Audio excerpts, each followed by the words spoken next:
You ain't listening to the Underwater FlyZone Podcast, bro. What you doing?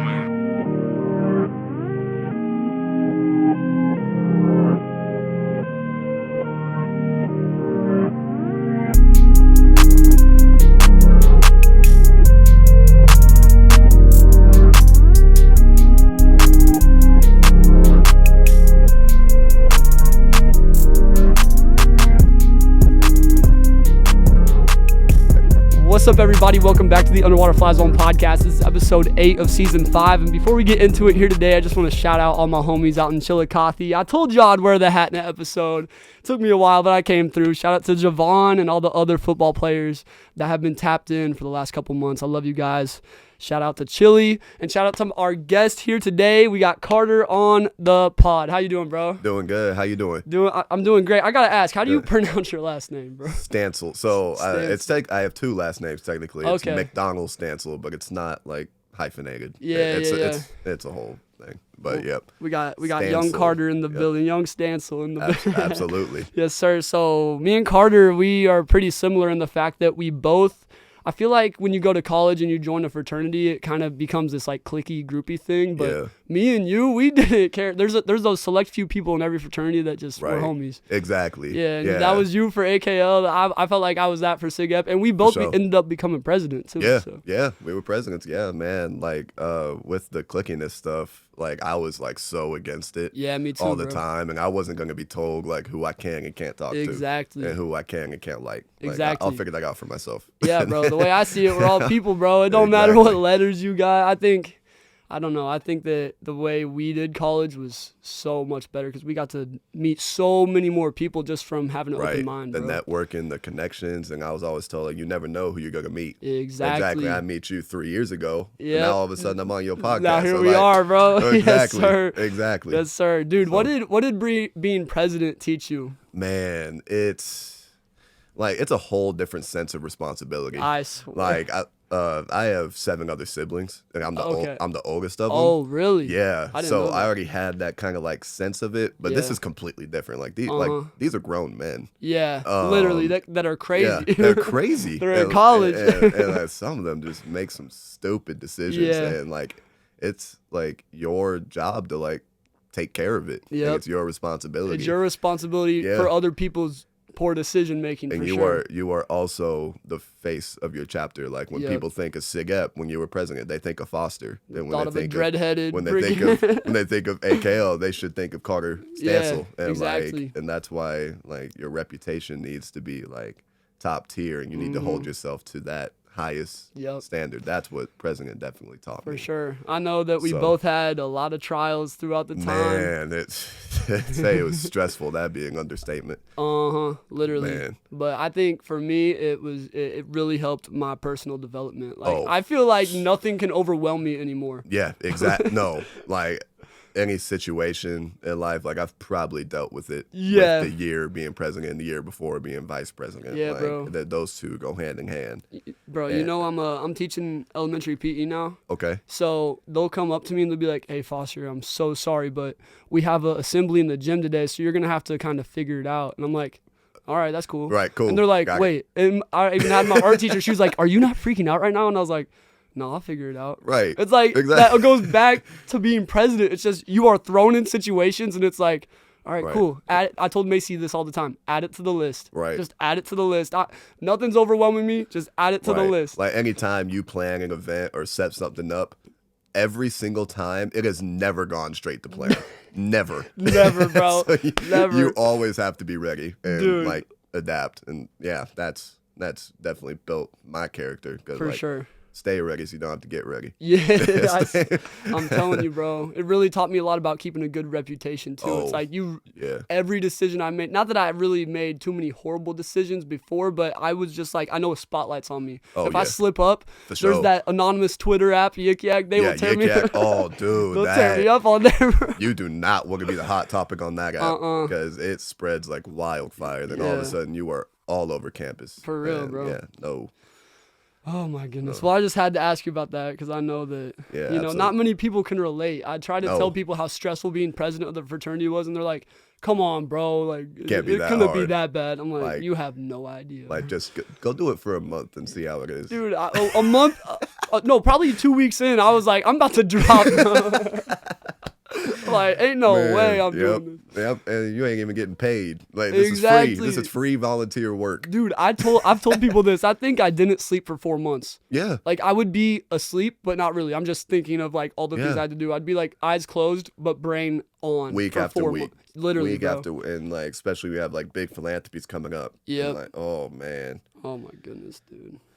Well, hey, that's that's something crazy we've been through. But hey, I wanted I put the applications out. Carter applied. I know we talked about doing a podcast a while back. Yeah, for sure. But I'm glad that we're doing it right now. And I appreciate this, man. He made the 2-hour drive down from Maryville, bro. You a G, bro. Appreciate you. Absolutely. Appreciate you. So I want to just hop right into it just by hearing your story. I want you to kind of tell the people watching and myself your story, and then we could kind of talk about the lessons you learned from it, and take it away, bro. For sure. Because my story, and like, it's kind of like a testimony almost at the same time. Okay. Because like, God's definitely been a huge part of my life, but He wasn't always there. Yeah. You know. So this goes way back. Like, my first impression of God was from my Nana. And she's like my great aunt. Technically, but I call her Nana, and she's she's like the backup pastor. I don't know what that title is. Like Pastor Roan was the main guy, but if he was sick or was out of town, she would give the message. Okay, cool. So church with her every Sunday, and it was a predominantly African American church. Yeah, but I don't know if you've ever been to black church. I want to be, bro. It sounds lit. It's so fun, but it's like it's long. Oh, we really? were there from like 8 a.m. to 2. Oh, for real? Yeah. Was it like high energy the whole time? Yeah, like a good during the praising and stuff and the music, like that was fun. But then like the message can get long because I was 8-9 years old at the time. My attention span is 5 minutes, maybe, if that. And then I just want to go home and play video games. Yeah. But that church was amazing. Everybody knew me. Everybody like treated me so well. And then my Nana moved to Texas to take over like a main pastor role down there. So we didn't go to church anymore because my parents worked on the weekends. Yeah. Because my dad is a personal trainer, and he worked every day. Yeah. So moving forward, my mom got married to my now ex-stepdad. We'll get to that later. Yeah. And we ended up moving to a place called Glenwood, Iowa. Okay. I don't know if you know where that is. I actually do know where that is. Right, I have a couple friends from there. Yep, absolutely. There's a good amount of people who go to Northwest from Glenwood. Right, it's right by Council Bluffs. For if anybody doesn't know where Glenwood is, and I was there from 3rd to 9th grade. But like my story starts getting like kind of dark.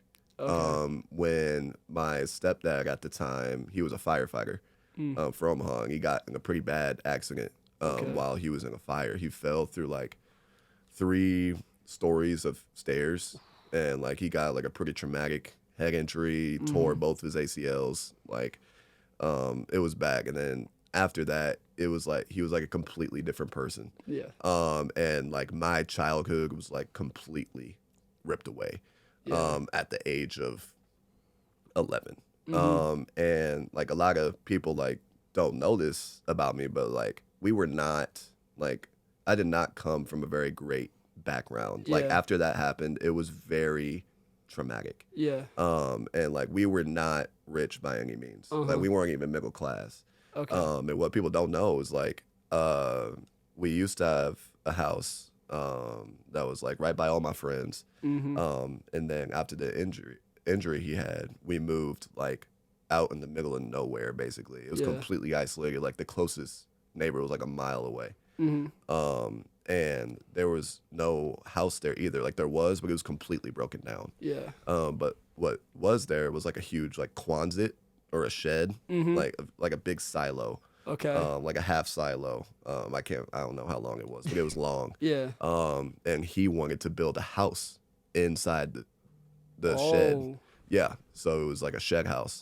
But it would take time to build it. Yeah. And remind you, I have 7 other siblings along with my mom and stepdad. So when that Quonset was being built, or the house inside of the Quonset, we lived in a camper. Okay. Yeah. With 7 siblings? With 7. There was 10 people in that camper. How many rooms were in that camper? 1. Yeah, I was about to 1. say. And the camper is not big, like, at all. And that camper is meant for maybe 4 people. Yeah. At the most. So you have people just sleeping everywhere. Everywhere. Yeah. And, like, that was 6-7 months I was living in there. Oh, wow. And, like, I slept on the floor most of the night. Because there was one, like, queen-size bed in there. That took up most of the room. Yeah. So I let my siblings sleep on there because they were smaller and more could fit.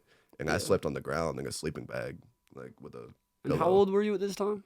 11, 12. Oh, my goodness. Yeah, like, I was in middle school. Yeah. And, like, the oldest out of all of them. And then we got the shed house built, and after 6-7 months, and, you know, it was bigger, but it wasn't necessarily that much better.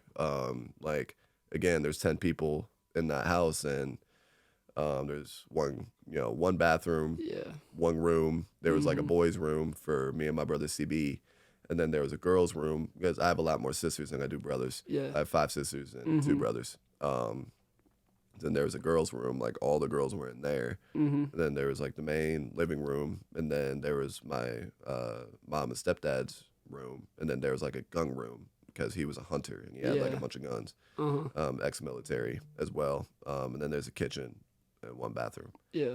And it was just like really dirty all the time. Like, it was not super insulated, so it can get cold pretty easily. There'd be like rats running around all the time. Well, and then you also had 7 kids up in there. Yeah, it's like, it's dirty. Yeah. Like these kids don't have like a sense of hygiene. They're 3. Yeah. Like, Yeah, no. You know, were they even potty trained, bro? Oh my goodness. Not until later. Oh my goodness, dude. But like, and then I had like all these chores. Like, I'm not complaining about chores. Everybody had chores. Yeah, but yeah. like, this is different. Like, I was doing things that 12-year-olds shouldn't be doing.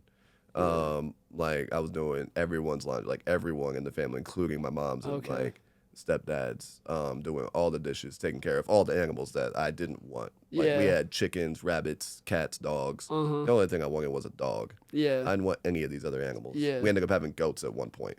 Yeah. And like, I didn't want any of this. But yeah, I have to, How'd you even have time, bro? That's crazy. And like, like during my summers, I didn't really have one because I would have to take care of my siblings because he would just go out and just like not say anything. And my mom worked in Omaha during the time, which is a 45-minute drive from Glenwood. So she's leaving right as I'm waking up. And not getting back until like an hour before I go to bed. Yeah. And I'm a huge mama's boy. And like, not seeing my mom for maybe 2 hours a day, it didn't really have a great, like, it didn't make me very happy, obviously. And then my stepdad at the time, he would just leave and just like run errands. And like, but he wouldn't say where he was going, and he'd just leave, and he wouldn't come back until like after dinner. And like, sometimes like I would be cooking the meals. Yeah. And like, remind you, like, these kids are infants. So like, I'm like changing diapers and making sure they're like I was basically a father at the age of 12, 13. Yeah. And like, that just took a huge toll.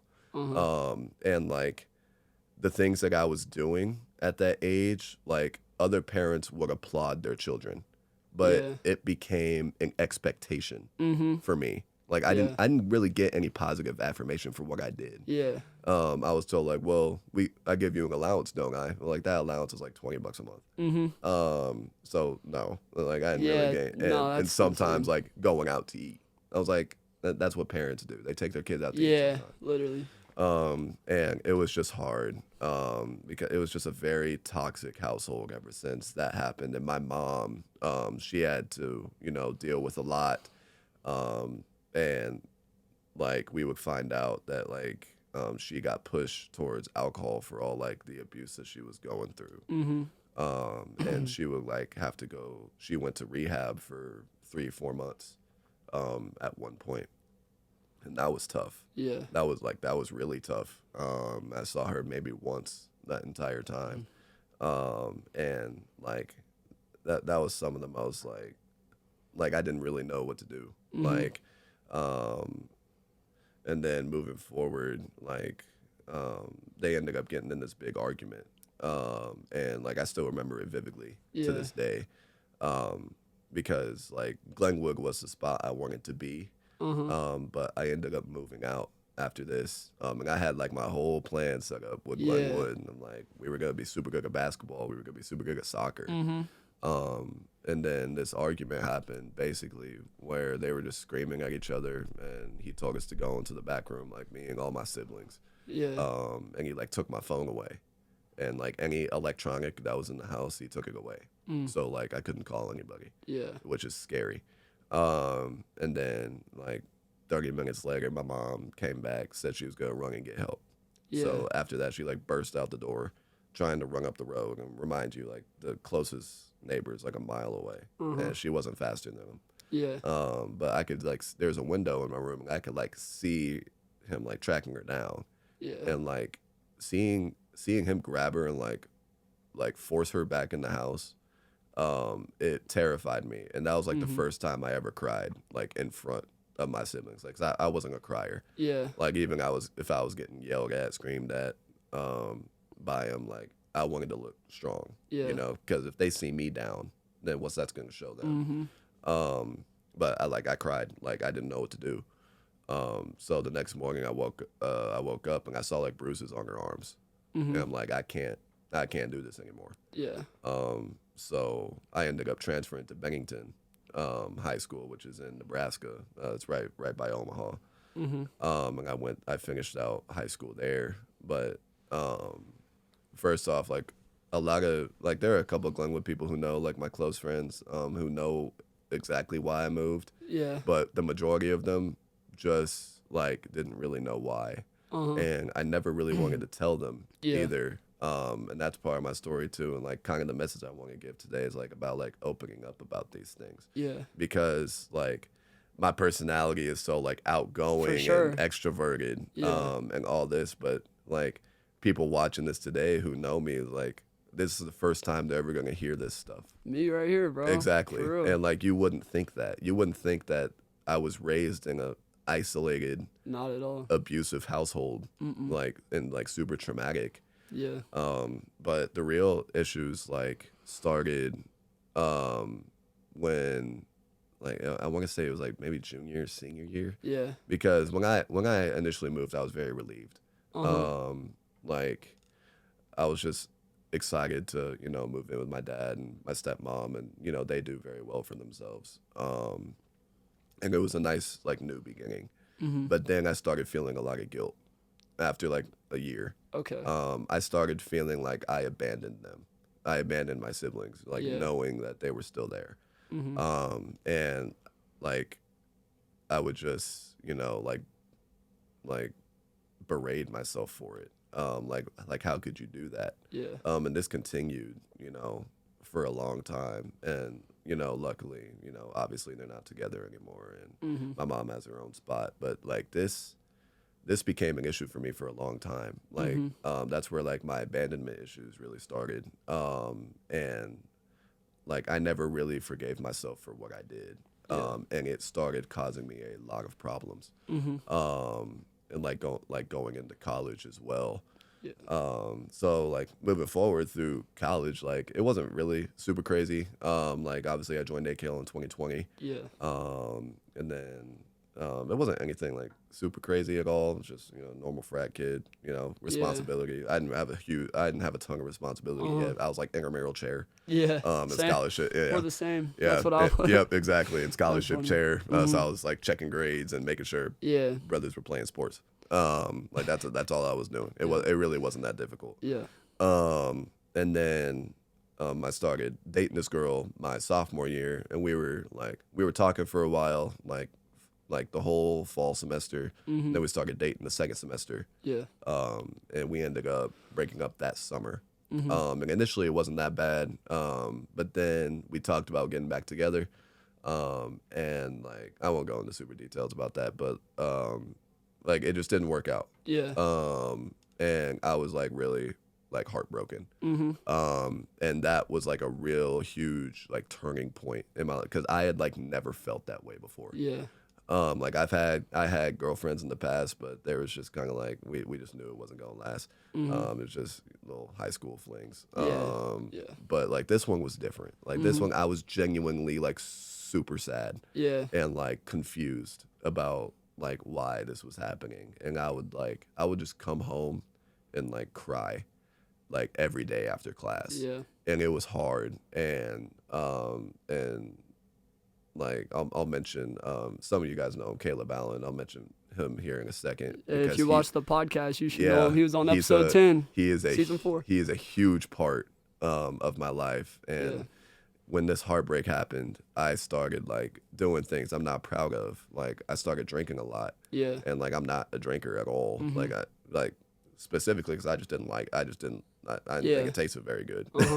But then again, you know, I got drunk for like the second time in my life during that, and I would like dang near like black out, just like trying to forget about her, just trying to like not, you know, think about what happened and just, you know, just forget about it. And all my fraternity brothers like, oh, let's go, Carter's drunk. Yeah, because it doesn't happen, but like they didn't know why I was doing it. Uh-huh.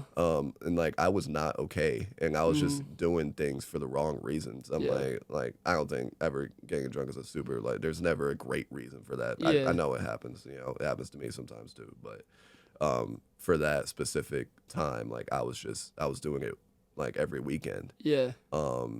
And I was thinking about, you know, like, what if I just like start getting with other girls, you know, because like the hookup culture is just such a big thing nowadays. In college, for sure, for too. some reason. Yeah. But at that point, I didn't care. I was like, you know, I'm starting to glow up. You know, girls are starting to give me compliments because I didn't really get a whole bunch of compliments in high school. Yeah. But then I started getting bigger. You know, I was in the gym. I started like growing my facial hair. Yeah. And some people like that. So like I just started like filling out. Yeah. And I just got this like, I don't know, arrogance. Uh-huh. I started getting very arrogant. That might have been part of the attraction too, for some reason. Maybe it like, was. Yeah. So some people have weird attractions. For sure. Like I started getting unusually arrogant. Okay. And like I was almost getting to that point where I was going down a very dark path. Yeah. And one morning, I woke after a night I was like blacked out. Yeah. I woke up and I looked at myself and I didn't recognize who I was. Yeah. And like this isn't me. And like this isn't okay. And like all this like lust for other women and like drinking and envy and like this isn't who I am. Yeah. So I went to Caleb about it, to Caleb Allen. And he started talking to me, you know, about how God changed his life because he had gone through a recent, you know, breakup at the time, and he was dating this girl for years. Yeah. And he was talking about how it really helped him, and he introduced me to the verse Jeremiah 29:11. I don't know, I have it actually tattooed on my back now. Yeah. But it was a huge part of like my life now because I was so scared of the future because I thought like my future was like with her. I thought that was it. Yeah. And, like if it's not with her, then it's not gonna be with anybody. Yeah. I was under that super false impression. But after, you know, meeting with Caleb, we started, you know, doing Bible studies. I was going to Stumo nights, if you know what those. Yeah, if you I've know been to a couple of those. Yep. Yeah. And then I attended SMC. Yeah. And that's where I really came to Christ and like really started back that relationship. You know, because I never like didn't believe in God. Like I always believed in God for like logical purposes. Yeah. Like, you know, like, think of the earth and like us. You know, we didn't just come from nowhere. Exactly. Yeah. Man, and there always has to be a first cause. Like that philosophy. I don't know. That's what how I was too, bro. Yep. Like, but I didn't really think that he actually cared. Yeah. I didn't think that I could really have a relationship. You didn't know he was moving in our lives for real. Exactly. Yeah. And I was just like so against God because of like what I was going through as a kid. And the church that I would go to in Glenwood, and like there were so many hypocritical people there. Yeah. And like, because I was raised on like R&B music. Yeah. Like Usher and Neo and Alicia Keys and all them, and then some hip hop. But like I'm a J. Cole guy. I love J. Cole. And some of these like older people in the church would like berate me for listening to that music. Like, oh, why are you listening to that gangster stuff? You're gonna turn into a gangster. And I'm like, but these are the same people who are like cheating on their wives. Yeah, and bro. like being super greedy. And I'm like, you being part of the choir and singing this gospel music and listening to Christian music on your way to church doesn't make you a Christian. Yeah, no. It doesn't make you a saint. So who are you who could tell me, like, who I'm going to be because of the music I listen to? Yeah. And music definitely does have an influence on your life. Yeah, but like, who are you to tell me who I'm going to be because I listen to Usher? Yeah. Right. Yeah. Like I don't base my life on what Usher says. Nah. And literally. You clearly don't base your life on what Jesus says. Yep. So like, don't tell me what I need to be. This is good. Yeah. And another reason why I was so against, like going to church is because my mom went to the church for help when she was going through these things, and they didn't believe her. Really? They like took his side, and they basically like shunned her out. Yeah. And like I thought, because the impression I had with my Nana's church, like we were a family, and like we would help each other out when we were down, and they completely turned her away. Yeah. And at that point, I was like, if this is what being a Christian is, I don't want to be a Christian. Yeah. Because like some of these Christians are the worst people I've ever met in my life. So I'm just done. Like I'm done with it. Like I believe in God, but it's like I'm not gonna do all. I'm not gonna be part of this church. I'm not no, because these people are awful and they're not helping me. Yeah. Hey, I'm gonna call a timeout because this camera's about to cut off. I don't want it to cut out in the middle. No, you good. This is good, dude. Yeah, bro. I was just like, okay. I was like, if this camera cuts out in the middle of him speaking so fast. All right, bro. Let's keep it going. All right, we good? Yeah. So the church, you were like, I'm not dealing with this church. Exactly. Yeah. So that brings me back to Caleb. And I started going to SMC. And when I was at SMC, I was with a bunch of college kids. Yeah. From a bunch of different campuses. KU, Mizzou, K-State. They're all there. Nebraska, Lincoln. That's my one regret from college is I didn't ever go to one of those. It's amazing, man. I know. It was For those who don't know what SMC is, it's like a 4-day, 3-night just event that student mobilization hosts. It might be on some of your campuses. And it's just a way to like growing your faith, spiritual leadership, and just becoming a better leader in general. Yeah. And that's where like I really came to Christ, and it completely changed like my life. And the things that like God can do for you, it's not always like super explainable. Like you can't. It's hard to explain, but the way you think and the way you act is completely different. 100%, bro. It is completely different, and you can like start seeing intentions of people very clearly. Very clearly. And you start having like these convictions about like sinful things that you do, because before like I was doing sinful things I just like didn't even know. Yeah. Nor did I care. Yeah. Like literally that's just how it was. And then you really get this relationship with God, and like he's like obviously your role model and like your parent. Yeah. And good parents, call their kids out when they're not doing things right. And God ain't gonna like speak words that you can hear. Yeah. But he will do something inside of you. Exactly. Like, hey, like Carter, this ain't right. Yes. Foster, this ain't right. 100%. Like let's change this up and let's change your lifestyle. Yeah. And that allowed me to be a really great president too. Yep. Because if I wasn't, in Christ, if he wasn't, in me, like I don't know if I would have been able to deal with those stressful situations. Bro, I swear. Like, I wouldn't have been able to do it. Yeah. So like that's just kind of like how it was, with coming to God. And then this past summer, I attended something called Kaleo. And Kaleo is like a 8-9 week STUMO conference, or SMC, and it's down in Gulf Shores, Alabama, with the same campuses. Yeah. There's like a couple hundred people there. But like that really changed my impression too. Like these are really good people who want to like make the world better. Yeah. And at first I was scared because like I had just came to Christ like 6 months before, and some of these people have been in it for years. Yeah, literally. And they know like a lot more than I do. And I was intimidated. Yeah. Like I was most certainly intimidated. But the thing is, and like what Caleb, reminded me of, it's like your spot in heaven isn't determined about how much you know about the Bible. Facts. Like God ain't gonna give you a 100-question test about the Bible when you get to the gate. You got a 75%? Yep. See you later, bro. Right? Like straight back down. Like no. Yeah, nah. Like where's your faith at? Where's your heart at? And that's all that matters. And there was like so much just like love there, and we call it like a greenhouse. Yeah. Because plants grow the best in a greenhouse. Facts. And that's like how I did. Like I really grew there. And then like I became a lifeguard down there because obviously you have a job. Kaleo ain't free. Yeah. So you got to work. But it was nice because it was a completely like different perspective about how people do their jobs too. Yeah. Like with a lifeguard, you were like solely responsible for everyone in your zone of water. Yep, and if you're not paying attention for 5 seconds, a kid could drown. And it's on you.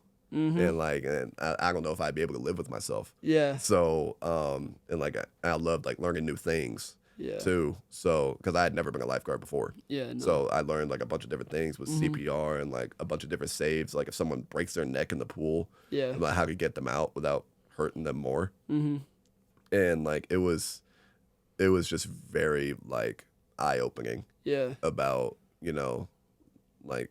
Just with like jobs in general and like responsibility, and like I've saved a couple kids from drowning too. Really? Yeah. Okay, that's crazy. Yeah, I've saved. Like with lifeguards, you have your whistle, but they also did a bead system. Okay. Where like if you get a save, you get a bead. Oh, and really? I had like 20 something beads. 20? Like that's not crazy. Not like live saves, but like. Some of them were live saves. Like some of them were actually drowning. But then some of them were like stopping someone from doing something before they started drowning. Oh, really? Yeah, and stuff like that. There's a bunch of different beats for a bunch of different reasons. Yeah. But that was like a really cool thing as well. So coming back from Kaleo, it was like a lot different because I was also in the ending terms of my presidency. And things got stressful too. Like with Rush, we didn't get a huge Rush class. Yeah, that was my problem when I was president, bro. Yeah, because there was one time y'all only got like 2. That was when I was president, bro. Yeah, and we had only got like 4 at the time. And then we ended up getting a couple in open recruitment. But like I would be stressing, if I wasn't like in God, and like if I was so worried about the future of like what are we gonna do? Yeah, like we were supposed to get 20, and we ended up with 6. Dude, so why did we live the same college experience, bro? Right, exactly. So like, man, like what are we gonna do? Yeah, for real. But then I ended up, I graduated this past December, and this is where I kind of want to get into like why I actually wanted to come in here today, because that was like my testimony story, just kind of like my background. Yeah. But what I really wanted to talk about is like it's kind of like 2 things. It's like the past and the future. Yeah. Like kind of the same. So, and this applies to like now. So when I graduated, I applied to be the FSL coordinator. It's called Fraternity Sorority Life now. Greek Life, Fraternity Sorority Life, same thing. Yeah. Because that job opened up. And I was like so sure that I was going to get it. Yeah. And I had all these ideas of how I was going to make the community better, like short term and long term. And there's so many problems with it right now. And it's like, I've got the fixes. Yeah. I've got the solutions. And I didn't get it. I didn't get the job. Okay. And I was like, man, like I was sad and confused at the same time. Yeah. I was so sure that I was going to get it. And I had all these plans. Yeah. But then I get that call saying like, hey, we're not going to offer you the job. We're going to offer it to somebody else. Yeah. I was like, oh. To me, I'm like, why'd they miss that right there? Right. I'm like, man, there's no way. And then I started like, that like arrogance came back. I'm like, there's no way that anybody else matches up with my resume. Yeah. Like, no way. But then what I do? Like, as soon as I got that call, I started getting that arrogance. Yep. I went straight to the Bible. Like, you know what? This ain't right. Yep. And, you know, everything happens for a reason. Exactly. So I went straight to God, and I'm like, all right, I calmed down. Yeah. Yeah. Now, sometimes I still get, you know, what's the term? Salty. Sometimes I get salty about it still. But, you know, that just wasn't part of the plan. So I started working at the Hy-Vee pharmacy. And, like, I didn't plan on having that job. So I planned on having the FSO coordinator job. And then I get a call from the OSI saying they want to interview me for a graduate assistant job because I'm going to be doing grad school in August. And, you know, the GA position like pays for grad school. Oh, really? Yeah, that's like the whole like incentive of doing it. And I ended up getting that. I ended up getting that job. So I'll be starting that GA position and grad school. See, right when you said that you didn't get the job, I'm like, God was doing something way greater, bro. Exactly. Every time. And now all of a sudden I could still, you know, do what I wanted to do. Yep. Like it seemed like a test of faith. Yeah. And like you know that you would have done well in this job. Yeah. You had the ideas. Yeah. You had good intentions. Yeah. But you're not gonna get it. What are you gonna do? Are you still gonna trust me? Are you still gonna believe in the future that I have for you based on Jeremiah, you know, 29:11? Are you still gonna trust it? Do you still believe in that verse, or do you just tattoo it on your back for show? Bro, this is literally. Exactly. And I trusted, and now I'm here. And now I have this like little gap semester where I can save money. I'm working at the pharmacy. I'd never worked at the pharmacy before either. Yeah. But it's super cool, you know, doing that. Sure, you met a couple of good people there too. Yep, exactly. So that's more about like trusting the future. And now I want to go back to like my story and about how my past was. Yeah. Because like look at me now and look at like I just told you guys like what my past was. Yeah. And the main message I wanted to get out is like, you don't have to be who you were raised to be. Because I was raised in isolation. I was raised in abuse. I was, you know, raised in constant, you know, like labor, you know, unpaid, you know, and taking care of a bunch of other people. I didn't have summers, you know, I couldn't go out with friends. I had to watch all my siblings. Yeah. But I grew from it, and I took that vow to myself, like, I'm never going to like treat my family or anybody that I care about, like the way that they did or that he did, like never. And like, there's always this saying about like how the abuser becomes the abused, and like my message is like, don't do that. Like, it doesn't have to be. And like, I don't think I could live with myself acting the way that he did. Like treating, you know, my future wife like that, treating my future kids like that. Like, there's no way. And like, you can just learn from all these things, and like, and with the past and the future, like it's all connected. Because like the two things I wanted to say is like, no matter how many things I went through with all of my past, I don't regret any of it. Because if I had never gone through that, I wouldn't be where I am today. Exactly, bro. I would never know how to deal with these stressful situations. I would never know, you know, how to deal with things that weren't even my fault. Right? But I dealt with them. And every step along the way, I have always ended up where I needed to be. Always. No matter if, you know, I thought it was right or not. I always thought that way. And it's happened. Like, and then again, like, you know, being a guy, it's not always explainable, but it all like ends up making sense. And it's really cool. So like, some of the advice I wanted to give, is like, the first, it's about forgiveness. So, but it's kind of like a two-parter. First is forgiving yourself. Like, that's the first step, bro. The first step is forgiving yourself. And like I said before, like, I thought I had abandoned them. Like, I thought I made the worst mistake possible. And then that goes with any other mistakes that I've made. You know, I think I'm, you know, a pretty wise guy, and you know, I make smart decisions, but sometimes I don't. Sometimes I do make mistakes. But whether it was like completely your fault, whether it wasn't your fault at all, you have to forgive yourself. Yep. Like, you have to be nice to yourself, and you have to, like, believe that, like, you are better than what you were. Yeah. You know, and you have learned from this. And then the second thing is forgiving others. Like, you have to let go of whatever grudge that you have against your enemy. Yep. Because I always get this question like, Carter, why would I forgive them? They don't even care about what they did. They don't even care how I feel. Yep. And my point is, like, exactly. Like, the hate that you have for them isn't affecting how they live their life at all. Literally. And it's tearing you apart. It's handcuffs, bro. You're like, you are tied up in all this hate and this grudge, and the only person it's affecting is you. Exactly. Exactly. And that's just how it, so, like, and even then, if you have to forgive them, like, even if you don't want to do it for them, do it for yourself. Do it for yourself, bro. Do it for yourself, because, like, you cannot move on, like, living in the past. Yeah. Like you, like, think of it, you know, like, there's always that book, like, you won't ever finish the story if you keep rereading the same chapter. Exactly. Like, you have to move on. And then the second thing is, like, the vows that you make to, like, find your why. Like, find your purpose, find your why. Yeah. And, like, why do you want to be the way that you are? Like, what is your purpose, like, in this world? Because I always had that question a lot, but, you know, I found it. Yeah.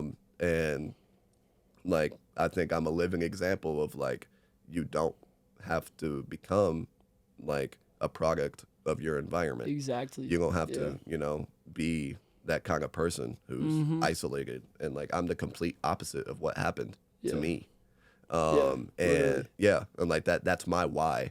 And I also have, like, my siblings that look up to me, and like, and, like, the people that I care about, you know, like, that's my why. And, you know, like, I feel like I have an obligation not only to them but to myself. Like, for sure. You know, because my like, it's not sidetracked, but it kind of is. Like, when my parents had me, you know, they were both still in college. Yeah. You know, and they sacrificed a lot. Yeah. You know, to give me, like, my life. Yeah. You know, my mom was working a couple jobs. My dad was working a couple jobs. Yeah. While still in school. Like, my dad dropped out, but my mom was still in school. Yeah. And she was doing all this just to make sure I was good. Yeah. So, like, they didn't work as hard as they did just to see me on the street. Like, and that's my why. Yeah. And then 3, is, like, just, you have to trust the process. Like, yeah, literally. Like, and I bring it back to Jesus, and, like, Jesus lived what God said was a perfect life. Yeah. Right? But if you read the Bible, nothing about Jesus' life sounded fun. Yeah, no. At all. Like, literally. Like, he was constantly, you know, mocked, called a liar, spit on. He was crucified in front of thousands of people. Nails between his wrists. Good Friday is coming up this week, bro. Exactly. And he did miracles for people. Exactly. He was, like, the perfect person. Like, do you think his life was very comfortable at all? No. It wasn't. It wasn't at all. No. And, like, being in God, like, if anything, your life might get harder. Yeah. Like, because it will. It will. Like, it's hard. Yeah. Like, and you will have these roadblocks. You will have these tests. Yeah. And it will build you. It will most certainly build you. If you're not going through these, you know, these problems, it won't build you. And then you're eventually going to run into a huge roadblock, and you're not going to be able to get over it. Yep. Because, you know, you've never dealt with the issues before. 100%, bro. Yeah. So you just have to.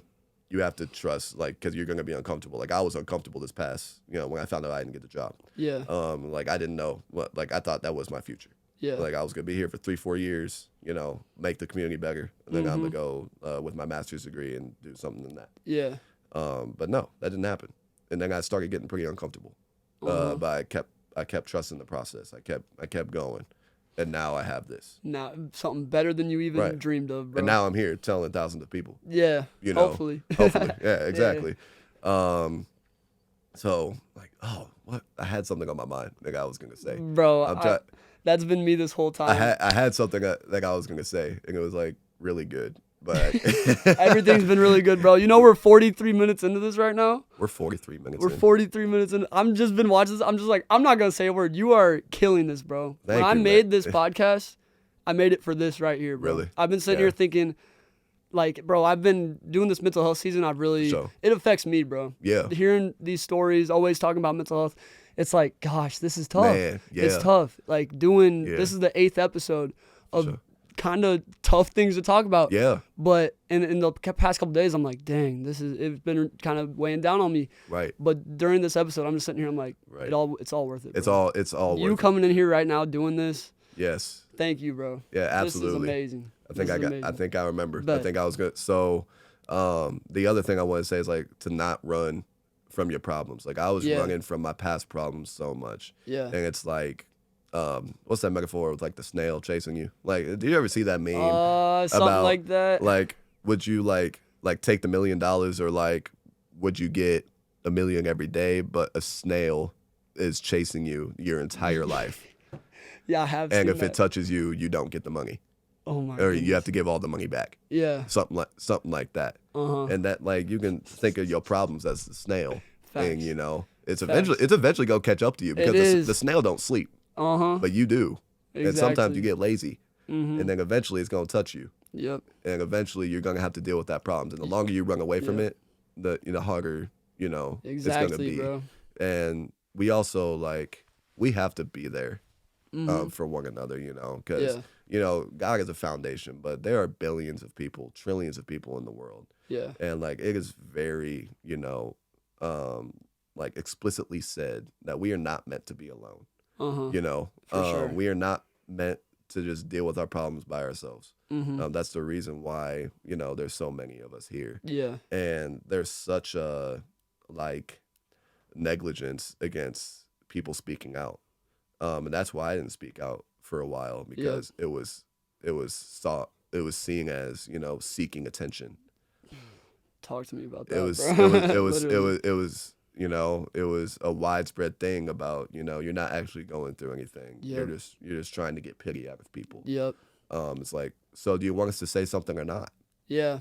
And my message is like, say something. Say something, bro. And like also being a fraternity, it's really taught me how to like really emotionally connect with people. Yeah. Especially with a diverse group of people.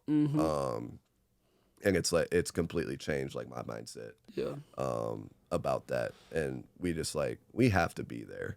Yeah. For sure. For one another. For sure. Like the way Caleb was for me, because like if I hadn't talked to Caleb about it, man, I probably wouldn't be on this podcast. Yeah. I probably wouldn't have been a good president. I would have made some really, really bad decisions. Hey, shout out to Caleb Allen. Y'all better go tap in with episode 10, season 4. He killed it. Yes, absolutely. And he's never gonna take the credit. No.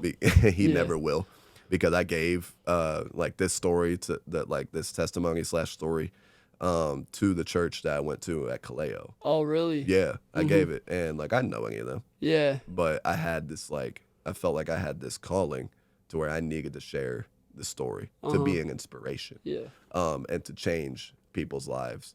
And then I know we've been on for a minute, but the last thing I wanted to talk about is like how you can change somebody's life. Yeah. Like when you wake up every day, like you have the potential to change someone's life for the better. For sure, bro. Someone you don't even know. And like you may not even see like the little things that you do that can make them so happy. It's about like it could be as simple as like you look nice today. Yeah. Or like the you're littlest things. You're doing a great job. Like you don't know how far positive affirmation can go.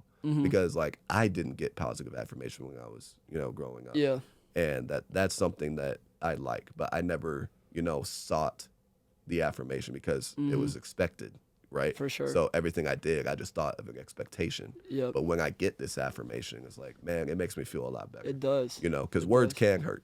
Because words can hurt. They can also empower, though. But they can also empower. Exactly. So when it comes to like changing somebody's life in Kaleo, we did something called SLT. It's called Spiritual Leadership Training. Okay. And after that, we would go out on the beach and we would share a Bible verse, Romans 6:23, I think it is. It's like, for the wages of sin is death. Yeah. The eternal, Yeah.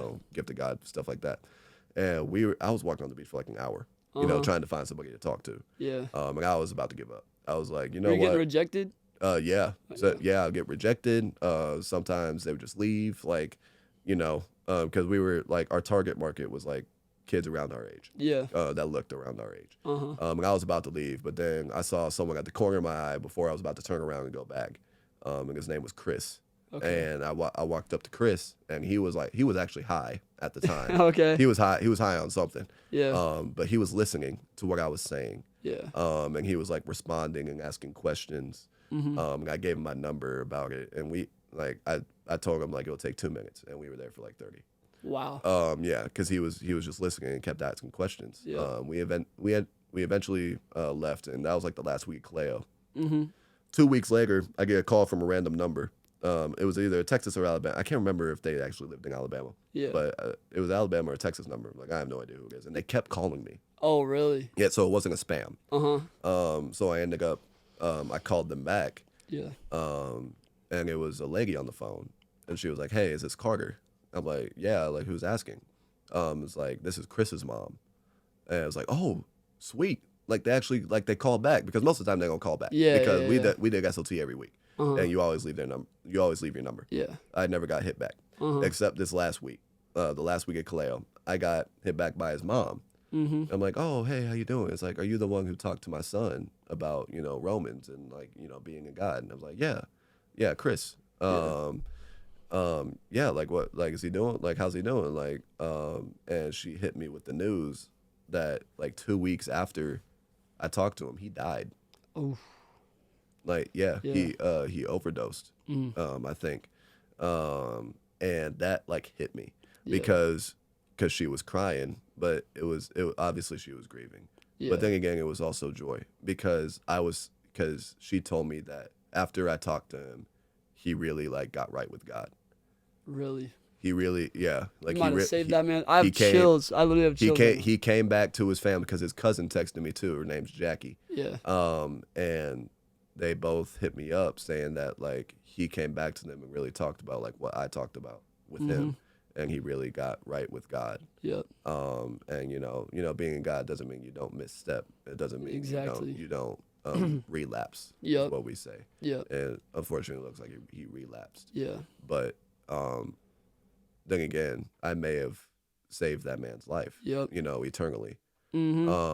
And like I never thought I could do that because when I came to Clay, I was like, I don't know anything. Like, literally. Like I know a couple verses, and I know like the basis of being a God. But like then again, I go 8-9 weeks in, and I explain this, and like I don't know. Like I'm probably one of the least intelligent people there. Yeah. But then again, he was listening to everything I said, dude. And now he's probably up there. Yeah, I guarantee he is. If he truly had a heart change from you, bro, the Holy Spirit speaking through you, but you had to make the decision to go out there, bro, and like, he literally, I mean, God can use you in the middle of your problems. Yes. God can save you with the heroin addiction, with the porn addiction, or whatever your problem is. God can save you in the middle of that. Right. And just because you still have that, if your heart's right with him, you're still saved, bro. I guarantee he's up there. Exactly. And yeah, I literally have chills. Bro. Yeah, it gave me chills, man, because like I started crying too, because obviously I was sad that he died, but like I was also crying that like, man, I may have saved that man's life. I never thought I could do that for somebody, bro. I never. What? I never thought I could do that. Dude, we gotta flip the camera one more time. We're going 3 clips. Oh, we're going 3. We're going 3 clips, bro. Oh man, I didn't even think I was here that long. Dude. Owen. Just vibing. That story, bro. Oh, I just broke my knee. All right, let's keep this going, bro. Yeah, for sure. But yeah, like that story just like sticks with me, and then, like I told Matt Harkness in Dallas, if you know who they are. Yeah, I think I know. Yeah, I know them. I know Dallas. I talked to Matt a couple times. But yeah, they're the Stubo leaguers. Dallas is my boy. I love Dallas. He's gonna get on here one day. Yes, dude. We gotta get them on there. Bro. But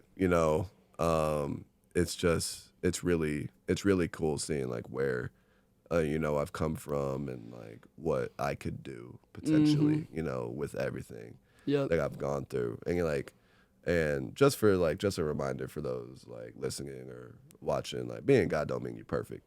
Yeah, like, not at all. Not at all. And being in God doesn't erase your issues. And like something that a lot of like only a couple close people know. Like I got diagnosed with a couple mental disorders. I got panic disorder and like general anxiety, and I got major depressive disorder.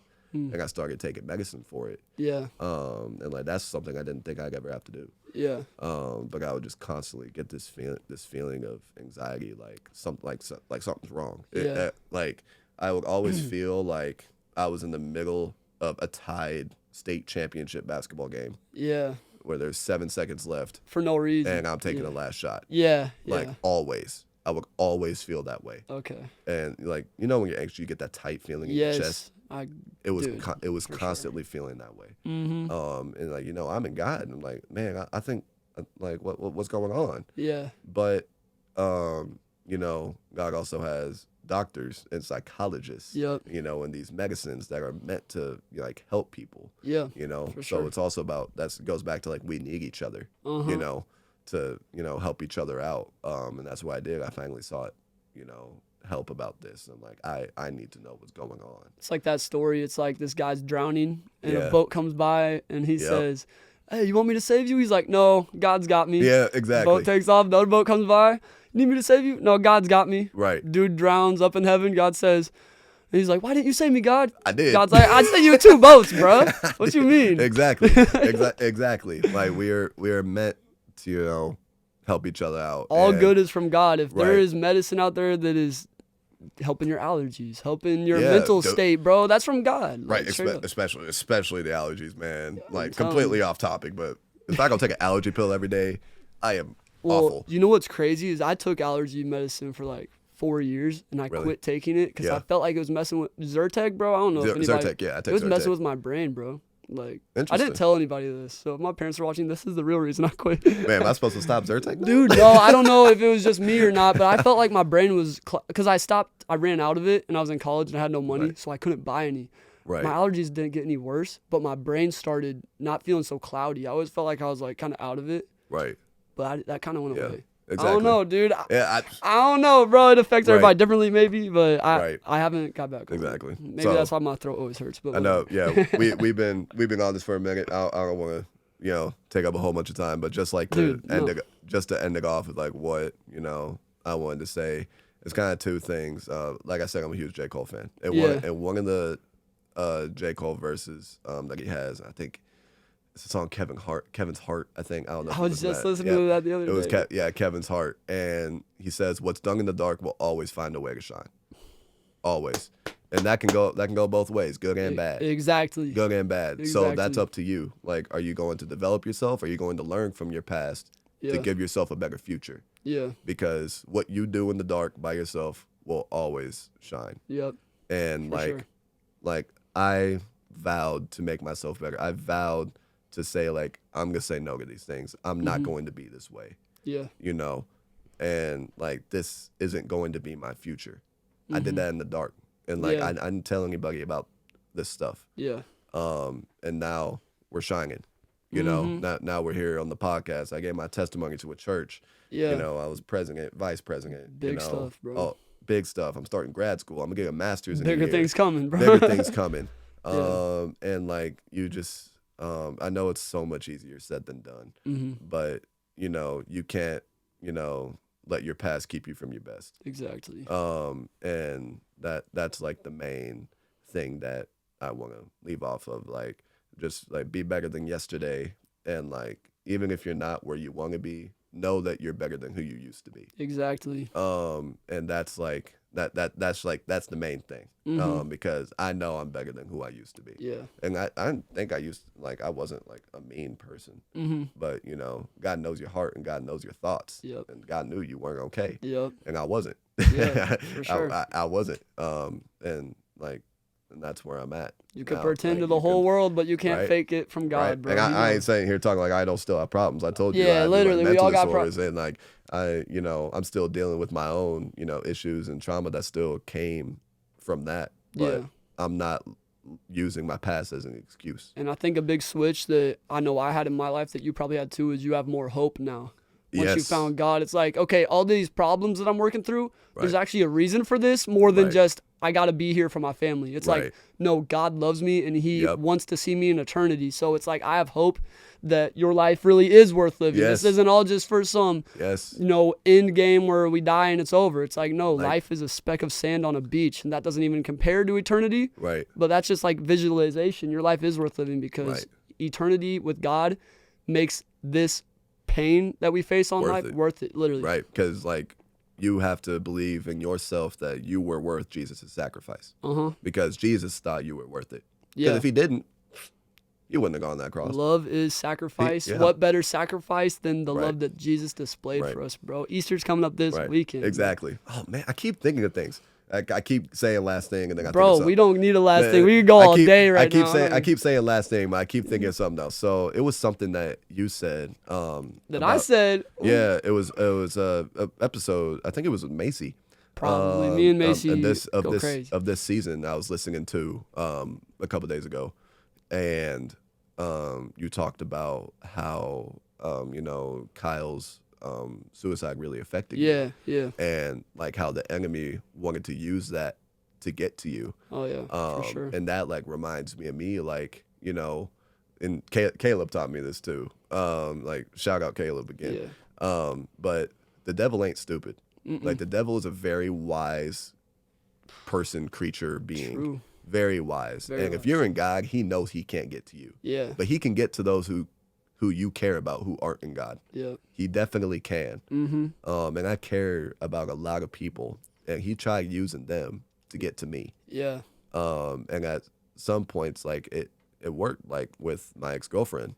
Yeah. Like it was working. It was getting to me. Yeah. It almost turned me to a really dark path. Away from God. Yeah. And like he didn't get to me specifically. He didn't like shoot me in the arm or something. Yeah. Like he used who I cared about most, or one of the people I cared about most, and took them out. Yeah. Right. And and did like these things. And then in that moment, you start feeling some type of way, and that opens a little crack, and he finds a little crack. He's like Isaiah Pacheco through there. Yep, in there, literally, in there, bro. Like flying by, trucking over everybody. Yeah. And it was working. Yeah. But then with Caleb and like how we need each other and how we help each other out. Yeah. And it's a chain. It keeps Caleb needed help at some point, and you went to his spiritual leader.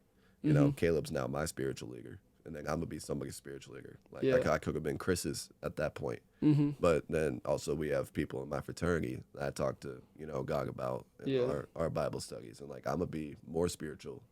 I'm going to be somebody else's spiritual leader. And it's just, it's so, it's just, again, like so eye-opening. And like, I don't regret anything that's happened to me. Like there are a lot of things that weren't my fault. There's a lot of things that happened. Abuse and, all this trauma that, happened throughout my time that a lot of people didn't know about. Yeah. But I didn't want people to know. I personally didn't want people to know because I would change if, like, at the time I would change if I had talked about it. And I didn't want to use that as an excuse of why I can't perform, of why I can't, get good grades. Yeah. And, play well in sports. For sure. Because, like that was my escape. Yep. That was my escape. And, I made something out of nothing. Yep. I made something out of nothing. Literally. And like if I can do it, then anybody else can. Bro, God used your pain for his gain. Yeah, exactly. That's what I'd be saying. Yeah, it's like God absolutely. used my pain and gave me a purpose with it. Like there's probably so many people that went through a similar situation that you've been through. Yeah. I'm gonna make a reel out of this, put it on Instagram. It's gonna find somebody that can relate, and you just speaking about this, just speaking about it, is gonna make them feel better about their situation and give them hope that, hey, if you got through it, I can too. We're like, hey, like I'm not alone. Like literally, that's bro. That's how they'll feel. We talk a lot about how God loves us. Right. But we don't ever really think about how much the devil hates us. Exactly. Bro. The devil wants to steal, kill, destroy. He wants to end you, bro. Right. And he literally wants to take your problems, put them in the shadows, and have you never talk about them. Right. But when we speak about these things, some people, I've had this one reel blow up. It's like 1.5 mil. Yeah. So when you get seen by that many people, naturally, there's going to be a lot of haters with that, even with such a positive message. Right. There's people saying, post this without a like button. You just saying this for clout, like all this stuff. And I'm like, bro, there will be those people that think that, Cool. Still talk about it. You have exactly bringing your problems to life is when God Exactly. could use your pain for His gain. for you sure. know, Yep. it's so important. And what you did today, coming on here, and so many people are gonna be impacted. Bro, I hope this Absolutely, man. reaches millions. I hope so too, man. That'd be the dream. For real. I didn't tell you about this, bro. We're bringing back the challenges. You gotta give a challenge to the people watching. I gotta give a challenge. You could think on it for a minute. I got a little something I gotta say. Yeah, you go ahead. Make sure if you watch this podcast episode, drop a comment of your favorite moment or a big takeaway, or just leave a comment in general, because one comment equals one entry into our free t-shirt drawing at the end of the season. So if you want a free shirt, we got plenty right now. We're very stocked up. Yeah, we got all of our tees right over there. So if you want a free tee, literally just drop a comment. We'll be drawing here on April 23rd. Something like that. I don't know when we're going to draw it, but yeah, drop a comment, y'all. And if you're watching this long, shout out to you guys. You got blessed today. Absolutely. I hope the real supporters noticed my growth here, because on these podcasts, sometimes I talk too much. Oh, yeah. I've learned, shut up and let them cook, bro. I'll let you cook. I was like, I'm not even going to say nothing. I felt like I was talking too much. No, you were cooking, bro. Like I mean, I get to come out here and record whenever. I'm like, sometimes I would bring somebody on and I'd end up speaking over them. I'm like, that's one thing I've been trying to learn. Yeah, let these people come in and cook, especially. Yeah. Dude, I'm telling you, I made this podcast, Underwater FlyZone. You can't see what people are going through. I never knew this story about you. Yeah. But I'm just so grateful God has used my pain to start this podcast. He gave me purpose with it, given a platform for people like you to come on here, and it's all glory to God, bro, for real. It is. It sure is. And that leads into my challenge. Like Foster just said, he didn't really know my story. Yeah. And a lot of people didn't. Mm-hmm. And those who listen, will now. Yeah. So my challenge is, go tell someone your story.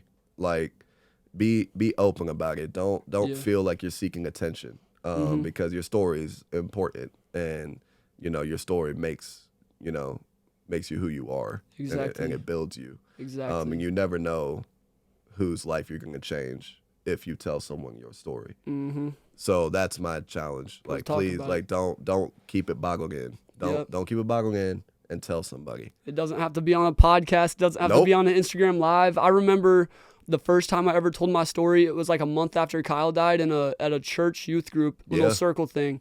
And I was in such a denial state that I was trying to shut it out, but they were having a really deep talk. Yeah. And in my head, I'm like, I have so much to say. And I was trying to hold it back, but they asked me a question. I don't remember what the question was, but it brought the story out of me. Right. And I started, I never cry in front of people. Never. I was bawling in front of these 5 dudes and this 40-year-old man that was leading the conversation. Yeah. And I told my story, and I remember in that moment feeling so much healing just from telling these 5 people. It doesn't have to be 5 people. It could be 1 person, but just speaking about it to somebody. Yep. And having them listen, make sure it's a good listener, not somebody that's going to take your story and compare it and all this stuff. Right. Find somebody that'll listen. If that's somebody's me, DM, bro. I've been hopping on calls with random people from this Instagram reel all week, bro. Right. And Carter, I'm sure, would hop on a call too. I got time. Don't want to volunteer him like that, but right. Always got time for stuff like that. Yeah, bro. So. For real, go tell somebody. It's incredible how much healing comes from just speaking to somebody about the things we've been through. Bringing our darkness to light takes it out of the devil's hands, because when it's in the dark corner, that's where the devil is, and he's an evil man, bro. He's, like I said, he hates you and he wants to destroy you. So exactly. Get that out of his control. Give it to God. That's really what giving it to God is just speaking about it and saying, God, here's my situation, and watch how he uses you. Exactly. Watch the things he puts on your heart and take action on those things. Next thing you know, you might have a podcast. You might be making music or whatever it is. Maybe you're just a corporate worker, you know, being that positive influence to everybody at your work. I don't know. It could be, everybody's different, but for sure. I don't know, bro. This was so good. This was great. Is there any last things you want to say? I mean, you drove 2 hours here. Yeah. Just be great. Yeah. You will, make a difference, and times will get hard, and and they should. That's what life is. We're on Earth. Life ain't easy, because if life was so easy, then what would be the point? Exactly. If you got everything you ever wanted, that's exactly what the devil wants. Yeah. Yeah. The devil ain't just this red creature with horns, just telling you to do evil. Yep. The devil comes as everything that you ever wanted in life, and as everything that you ever wanted in this world. But you have a purpose higher than this world. Mm-hmm. You know, you have a purpose of living forever. Yep. But it's your job to determine like where that will be. Yep. You know, and sure. where your heart's at, where your faith's at. Mm-hmm. And you know, just be the reason that people still believe that there are good people in this world. Facts. Because you put that on here, I was gonna bring that up. We didn't even get into this, bro. I'm turning that phone off. But you know, because it's an evil world. But you know, be the reason why people still have faith in humanity. That like people make a difference. That you know, this world can be better, and it will be better. It will be. And bro. That's my purpose. Dude, this is episode 1 of many more. I'm gonna get you on here again, bro. When you got the time, for real. Sure. Absolutely. Get Caleb up in here. Yeah, us 3. I want to get a duo with Caleb. Get Dallas in here. Dude, I got 4 mics. Got 4 plugins. We can make it happen, bro. Let's do it. Hey, I just want to end off by saying I love you guys. Love you so much, for real. I mean that. We couldn't do this without a support system that actually watches. Why would we sit down here on our day off and record a podcast and nobody was checking it out? So genuinely, I love you guys so much. Thanks for all the support that you've been given this season. And to anybody new that was here for Carter, stick around. We got a lot more coming for the Underwater FlyZone. Carter, oh man, I think I say this every time, but this is one of my favorite episodes ever. Well, man, I appreciate that. Is what I'm glad I could be here. Literally, my vision back in 2021 when I made this was for this episode right here. Bro. Absolutely. Literally. Yeah, this was great. All right, y'all. Thank you for watching. As always. I ain't listening to the Underwater FlyZone podcast, bro. What is you doing? Like, honestly. All right, peace out, y'all. Have a good week.